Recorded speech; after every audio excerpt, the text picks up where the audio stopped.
YouTube, Steve here with a video.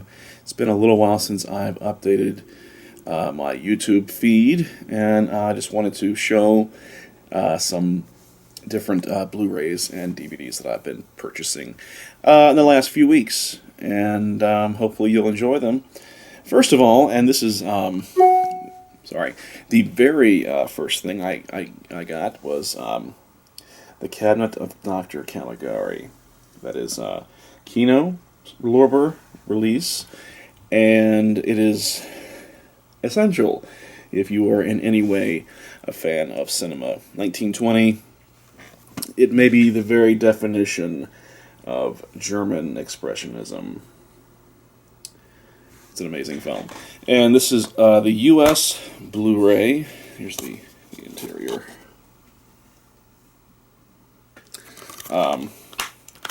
Now there's a UK version of this put out by, I believe, Masters of Cinema.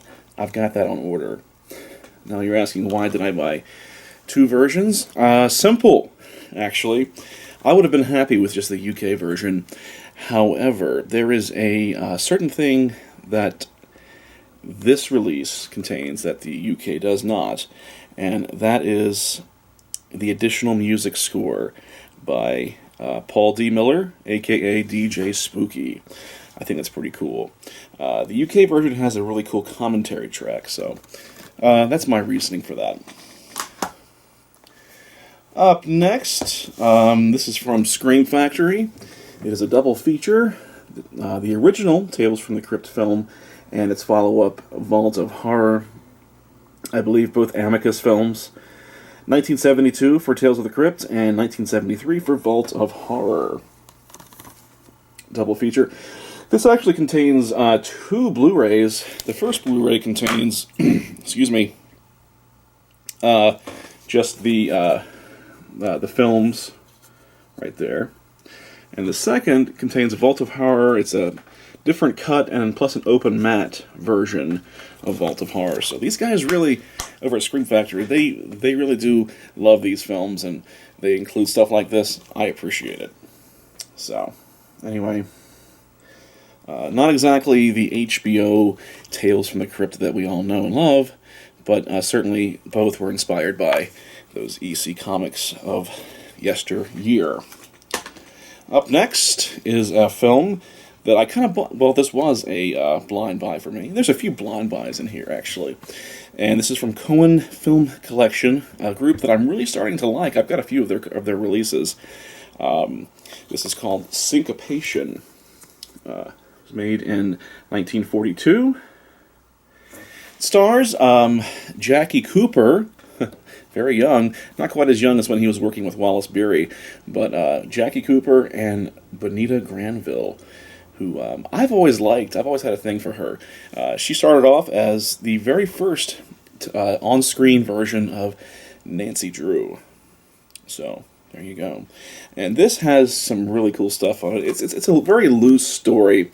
It's mostly about really great jazz. And I'm trying to think who... Plenty of great performances, plus the All-American Dance Band featuring Charlie Bynett, Benny Cooper, Henry James, Jack Jenny, Gene Krupa, Alvino Ray, and others. So, very cool. And the special features on this are pretty damn cool as well. It features over 100 minutes of different performances of some great jazz. Duke Ellington, Louis Armstrong, Bessie Smith, Hoagie Carmichael, Artie Shaw, just a whole plethora of cool stuff. So, this looks amazing too, and it sounds amazing. So it's a little pricey.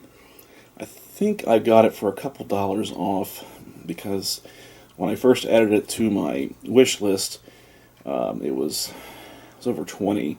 I think I got this for 17, which is pretty good. So check that out if you like that stuff. Up next, another Scream Factory release. This one I got for dirt cheap. Well, it's not dirt cheap. I got it for about $12. And I did have this on DVD. It was a double feature, but the transfer was pretty lacking, and, well, this will just look really good on my shelf. It is Die Monster Die Boris Karloff, Nick Adams. Very cool, from Scream Factory. Very loosely based on, I believe, The Color... What is that? What is it based on? The Color Out of Space by H.P. Lovecraft. And I like it. It's cheesy, but it's got some atmosphere, and Boris Karloff is great. You know, and the rest of the cast is pretty good too. Some pretty good cinematography. Gotta love this stuff, this AIP stuff. It doesn't have any special features, unfortunately, but, you know, some things just kind of speak for themselves. Another Cohen Media Collection Blu-ray. This has been on my wish list for quite a long time, and I finally just said, hell with it. I want it, I want to watch it. There's a DVD of this out there put up by Kino a bunch of years ago, but it's really bad, so I didn't buy it. It's a Fritz Lang film, written by Bertolt Brecht, and it's pretty darn cool. It is Brian Dunleavy in The Hangman Must Also Die. Hangman Also Die, I'll get it right. It's got a pretty good cast. It's got Brian Dunleavy. Doesn't even say who else is in it. I know that what is that guy's name? He's in Rio Bravo. He's in all those westerns. He's an older actor he's an actor who always played older characters. Walter Brennan. He's in it, and this is sort of Fritz Lang's sort of anti-fascist film. He made a few of those, and this I believe, was the first one. Anna Lee was also in it, with cinematography by James Wong Howe. That's pretty awesome. So, this is a bit expensive, I'm not going to lie, but, you know, this is not something that you're going to see in Walmart or even Best Buy. This is something that only collectors are going to want to get, so it was worth the money, and then I got a good version of it.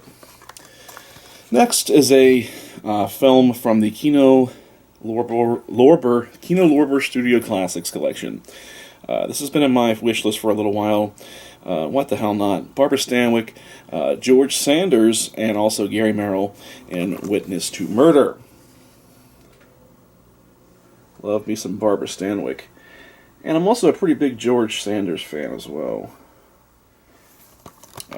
This was directed by Chester Erskine, which I have heard of. I couldn't tell you off the top of my head what else he's done.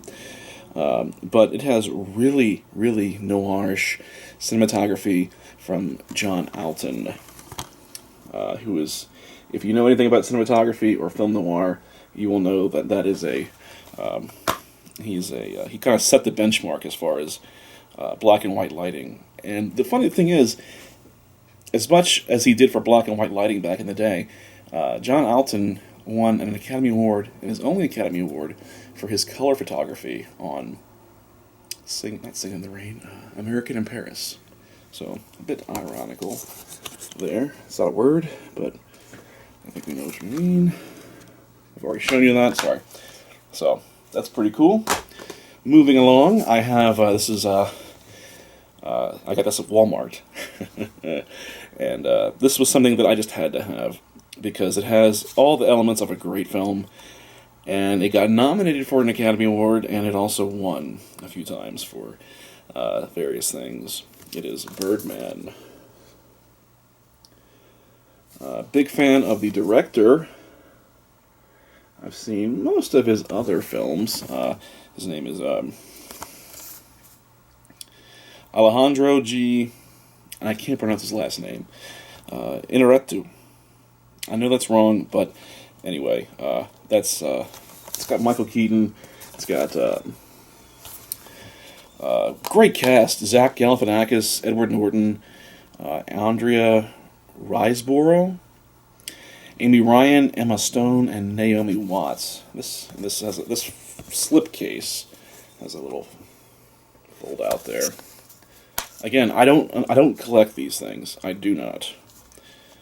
I don't know why people would want them, personally. It's just they're useless, really. I mean, these studios, they spend so much damn money trying to conserve our resources, and like with these, there's a disc, with these sort of recyclable and cheaper plastic, thinner plastic, and yet they print these really sometimes kind of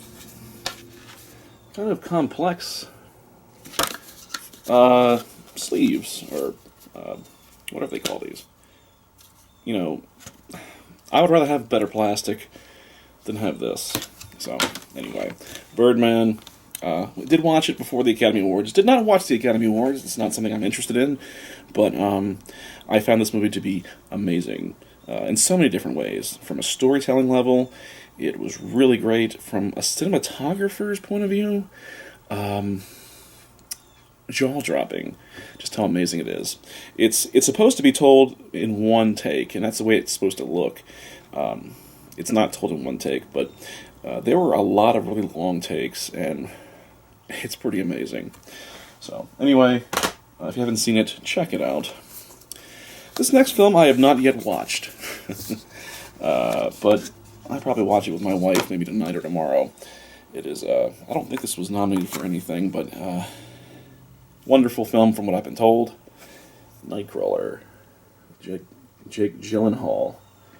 It's a Blu-ray DVD HD digital combo. Very dark, kind of noirish story.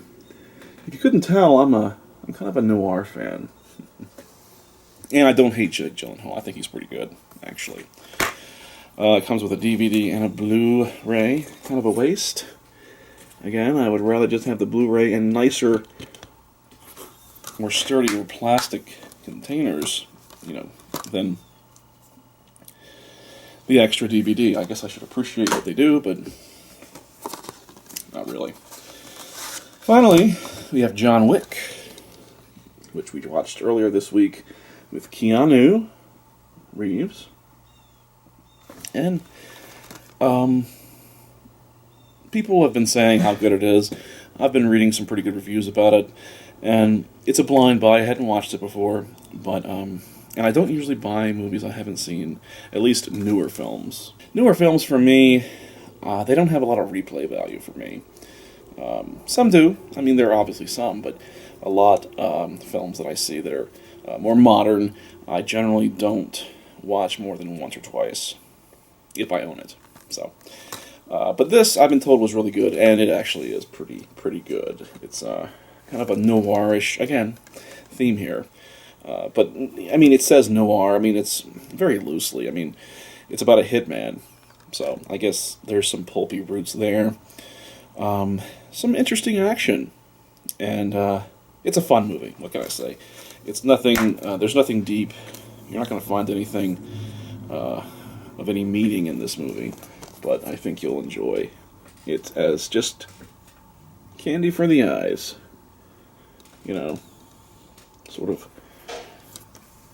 Sort of a diversion from everything else. So that's John Wick. And finally, and I was going to do a separate video for this, but no, I'm going to do it. I'm going to do it on this video because I just want to get this done. This is a film collection that's been out since I think maybe November of this past year, and I have most of these films, but there are two that I don't have. And for that very reason, I bought this set. Don't tell my wife, please. Speaking of film noir, look at that. It's the Universal Film Noir 10-movie Spotlight Collection. Very cool. And I'm going to tell you, if you don't have any of these movies, or if you only have maybe one of these movies, this is the one to get. It's a great collection. It has This Gun for Hire, The Glass Key, Double Indemnity, Phantom Lady, The Blue Dahlia, let's see, Black Angel, The Killers, The Big Clock, Criss Cross, and Touch of Evil. There's some pretty good films in there. Criss Cross is a personal favorite of mine. You know what? I've never been a huge fan of Double Indemnity. Which is, I guess, for a film fan, certainly a film noir fan, That's heretical to say, but I've seen better. At least I have, anyway. And Barbara Stanwyck, I love her, but her hair in that is awful. And usually I don't complain about that kind of thing, but look at it. There she is. Focus. Look at that hair. What the hell is that? It just distracts me. So, but that said, you know what? It is what it is, and I don't hate it. You know, just not a big fan. That's all. So anyway, that is my little Blu-ray / DVD haul for the past few weeks. Hope you've enjoyed it. Comment, like, subscribe, please, if you haven't already. I really appreciate you taking the time to watch this video. And I have some Criterions. I have 4 of them, but because they're Criterion Collection, I'm going to give them a separate video. So keep on a lookout for that. In the meantime, Steve, sayonara.